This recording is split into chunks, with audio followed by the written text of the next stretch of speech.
I'm here today with David Aaron Johnson, who's the pastor of Tri Worship, our good friends over there. And thanks so much. This feels like a victory today because we've tried this now 3 times, and Victory. yes, it's so good to see you. And I just want to say off the bat, I just I just appreciate your friendship so much. It's been so great to be able to dialogue over the years, really now, with you about the topic of reconciliation, and to um, have you be so gracious with my ignorance about it, and to uh,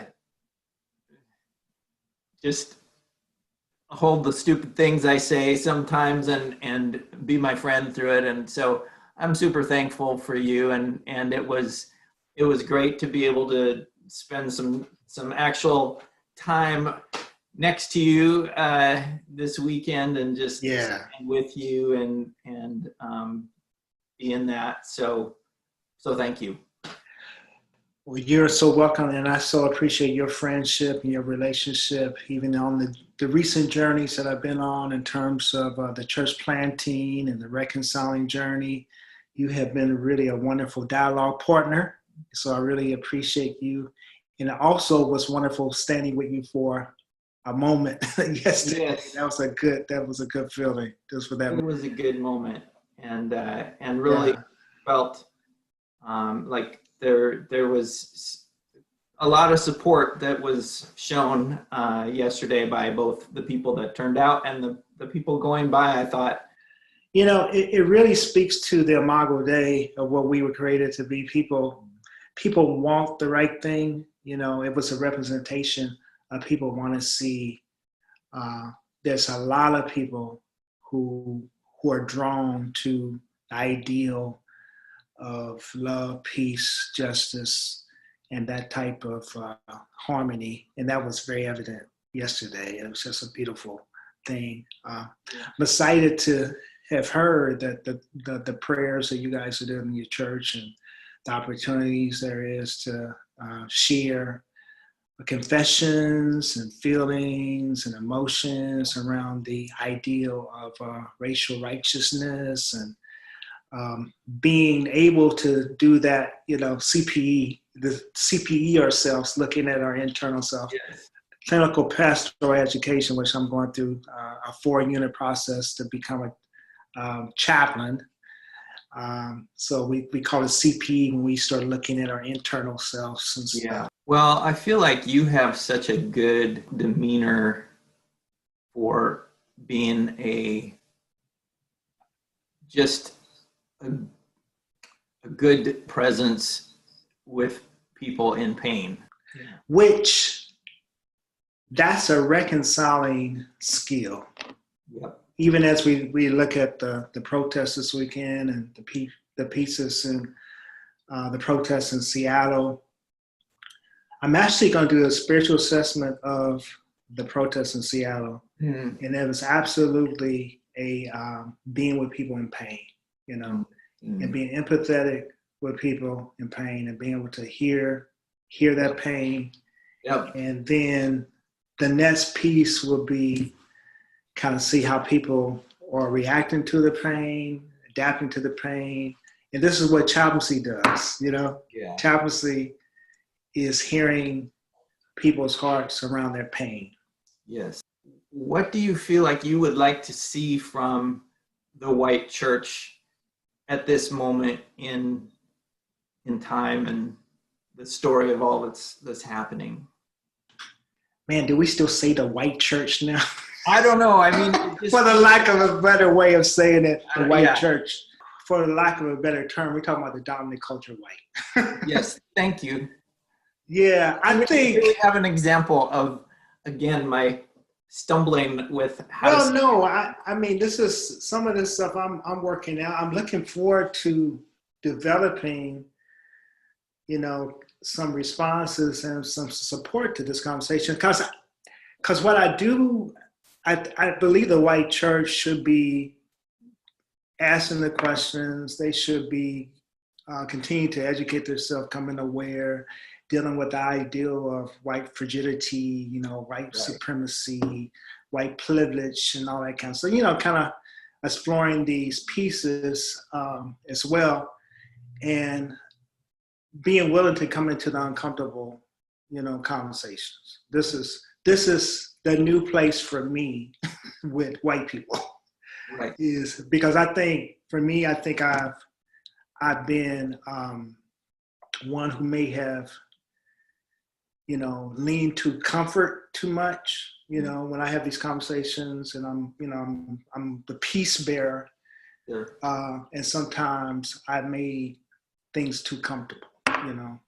And I think that might be the challenge now to white people in general, and in the white church. Really, if it's too uncomfortable, there's not a place of growth. If it's too uncomfortable, if it's like too easy, this is too easy, then we're not going to get a chance to grow. And I think that's where I would call, the white church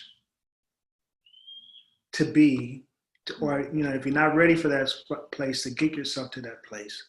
But I think presence and the ability to be present is so important to the cause. That's another CPE piece, being present, being there with, in the pain. That's a huge piece. That's a huge part of it. I think that's a valuable piece. And somehow, being with it, and then the empathy, being able to feel it,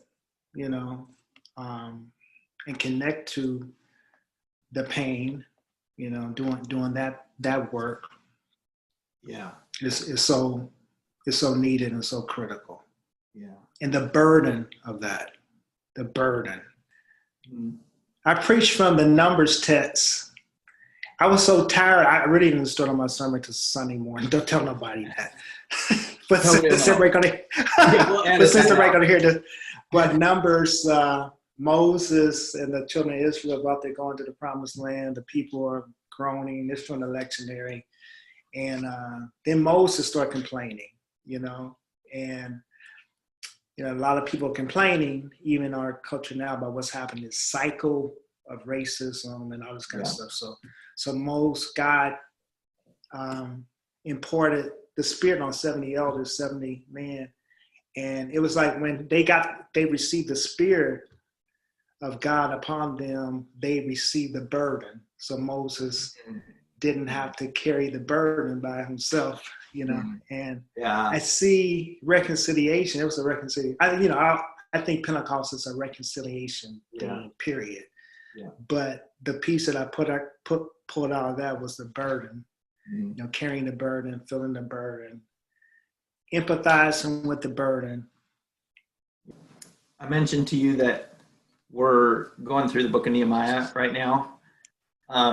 And I wanted to read a little chunk from it where we're at right now, and just get your impressions on it, if that's okay. Sure. Because I think it's really relevant to some of the conversations we had yesterday even.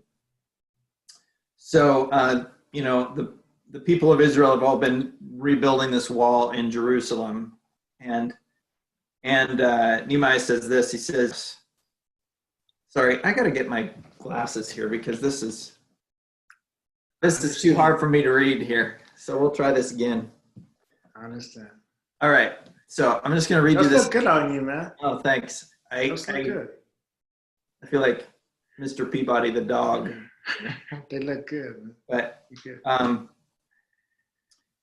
so Nehemiah 5 says, "Now the men and their wives raised a great outcry against their Jewish brothers.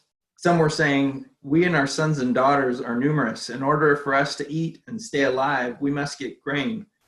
Others were saying, 'We are mortgaging our fields, our vineyards, and our homes to get grain during the famine.' Still others were saying, 'We have had to borrow money to pay the king's tax on our fields and vineyards, and although we are of the same flesh and blood as our countrymen, and though our sons are as good as theirs, yet we have to subject our sons and daughters to slavery. Some of our daughters have already been enslaved, but we are powerless because our fields and our vineyards belong to others. When I heard their outcry and these charges, I was very angry. I pondered them in my mind and then accused the nobles and officials. I told them, you are exacting usury from your own countrymen. So I called together a large meeting to deal with them and said, as far as possible, we have bought back our Jewish brothers who were sold to the Gentiles. Now you're selling your brothers only for them to be sold back to us. They kept quiet because they could find nothing to say. That felt to me like some of the systemic problems that we were talking about happening in America right now. I don't know if any part of that struck you, stood out to you, but it felt like sort of similar scenario there. Sound like a cycle, didn't it? It did, yeah. Right. Yeah. I speak it from African American male piece because it's us who are getting shot. Right. And I think even for me being a part of the protests, especially when in Seattle, you just feel you feel the vulnerability. Sure. Different. This is not just, all fun and peaceful, gonna have a good time. When people really, you can feel the component of death, and you feeling that this really could be you, could have been you, and opportunities for it to be you. And then you see this cycle, this over and over type of thing.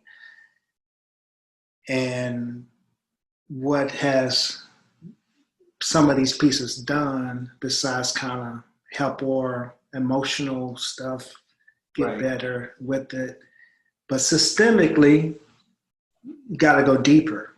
That's where you have the conversations about policies, legislation. We got to take it there, right? And we have to draw disciples to the cause of reconciliation, which I think activities like protests and pieces that we did yesterday could be a way to that. Do you think systemic affects the church? Oh, I'm sure it does. I was looking up this quote here that I wanted to, because I think this speaks to it. It's by this is from someone named Christine Jeske, and this was in Christianity Today. She's talking about growing up in the church, and I think this is a pretty common experience for white Christians. And she said, "Well, I heard messages confirming that racism is wrong. There were also plenty denying that race really mattered." So then when I hear a discussion about racism, I can immediately go, well, that's not me. So I don't have to go any further. I don't drill it down further to go, well, it's bigger than just whether or not and first of all, that's probably not, there probably are deep biases that I have that I'm not even aware of. So there probably is racism in my own heart that I'm not acknowledging. But on top of it, there is systemic bias that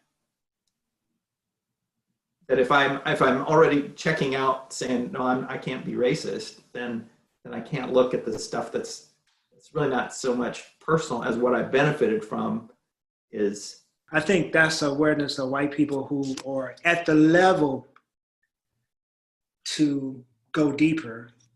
Have to say, man, we need to step up our game quick. We can build whatever Nehemiah says, the houses that I need to build my house on awareness. I need to take it up, so I can be one who can educate and not, and be responsible for my own stuff. I think that's the place. That's hard for me to say to white really people. Good. But if we can build disciples and take it up a level, the white church take it up a level, I think that's where that got to go. I mean, preaching on racism, praying on it, taking action, move beyond white guilt and all that kind of stuff. Oh, aren't we tired of that? Yeah. I mean, we need to like just deal with that and move on. Okay, forgive ourselves and whatever we need to do, and so get to some of the deeper places, so that maybe white people can get to the place of educating their own people in a very. I think that's a part of a way, you know. Yeah. I heard someone, I saw one, I posted it, somebody's post, they said, man, I'm tired of carrying the same sign. I've been carrying the same sign for 60 years. You know, I'm tired of putting up the same sign, you know, stop killing us, stop justice, you know. I think the spiritual warfare piece of this is also a next level step. But in my opinion, that's a step that I haven't seen engage a whole lot. What in your relationship with God gives you hope in the face of that jadedness of seeing, you know, holding the same sign for 60 years? Well, I think God's ability to reconcile broken pieces of myself to Him, and His ability to fix me, you know, and experiencing the depth of that, the depth of the brokenness and the pain, to knowing that God can do it, even in a systemic place. Seeing people transform. I've seen people transform, you know. I've seen people transform. Generation like Gen Zs and like in my class, that gives me hope. You see this fresh type of, you see this inclusiveness, you know, this resistance to exclusion. That gives me hope. It gives me hope. That gives me a lot of hope. Is there one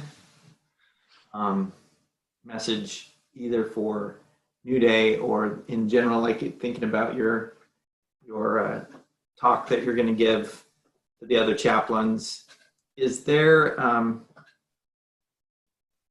if you had your own soundbite, like what you would want to communicate to white Christians about where we're at today in reconciliation and their own participation, what would you most want to communicate? Go beyond your limits. Go beyond your borders. Whatever that is, push beyond it. Create ministries to take you beyond it. Engage education to take you beyond your borders, your limits. Thanks so much for doing this and taking the time. It feels so significant, and I'm really, like I said, just so grateful for your friendship, and you've been a good friend. You've been a good friend to New Day in general, and people at New Day love you and try worship and are always grateful when we make some sort of connection. And we love New Day Church too. My favorite white church. I hate to have to say that, but because I love New Day, because the heart is good. You know what I mean? It's a good heart. I love New Day Church. Of course, I love you as a pastor, friend, as a friend, and I love the opportunity that we have here. You know, it's just a good opportunity. So much to glean from and to value. And I appreciate New Day's journey and where New Day is at into this place. That even that we can have this conversation, and that you're doing the work you're doing and where you're at. So yeah, I absolutely love me some New Day Church. Well, I sure appreciate you, and it's great. And let's talk again soon, because there's a lot. We're barely tapping the surface here. I know there's so much to dig into. That's good. Well, let's dig into what we have, and let's come back and share what we know. That sounds excellent. So, all All right. right, my friend. Take care, buddy.